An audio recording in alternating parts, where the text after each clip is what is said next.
From the age of 5, I knew I was different. I didn't have a word for it. It wasn't good or bad, just different. Then, as I grew and I consumed more media, the truth told to me was that God hates the gays. What I was wrong. I sat with that and I felt it. From the age of 10, I was ashamed. I did all I could to hide. No one truly knew me. I hated myself for who I was. And at one point, deep in a pit of despair, I would cry and scream and scratch and tear at my skin to try to get all of the sin out of me. From the age of 15, the message changed. My church told me that God loves everyone, but it was hard to undo it all. The thing about trauma is that it sticks with you. It clings to every ounce of your being. Each day, I'd climb out of that pit, inch by inch, using the pain, the shame, the fear, the hurt, and the trauma as a ladder. The more I would push through them, the closer I got to climbing out of that hole. From the age of 20, I know that my God loves me. They know me through and through, because God formed me in the womb and designed who I am. And what I am is strong, what I am is beautiful, and what I am is worthy.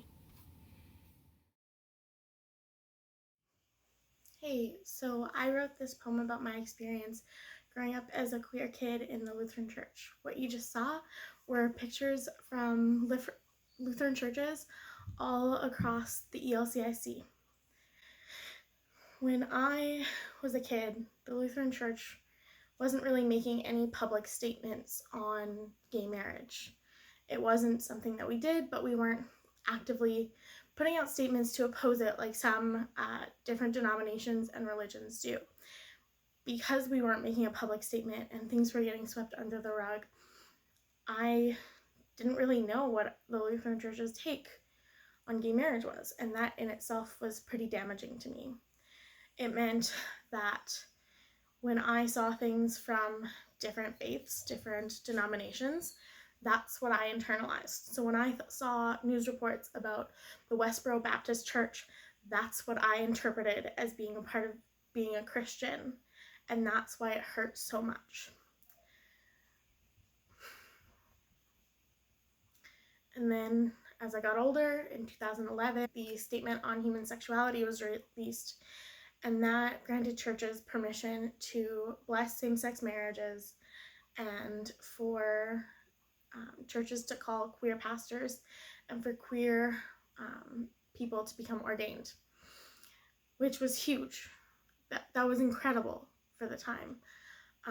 And I'm so proud to be in a church that recognized what it had done is wrong. But the church still isn't perfect. There's still a lot of work to be done. That's why I'm pretty proud to be serving on the National Task Force against homophobia, biphobia, and transphobia. It's incredibly difficult work.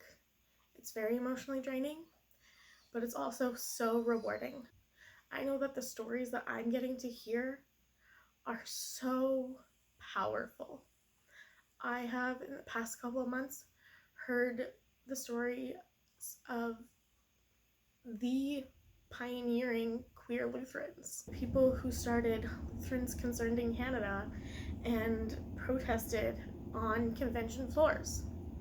I got to speak to them in the past couple of months, and it was incredible to hear their stories and hear what the church put them through and how we need to make it better, and we're all working towards that.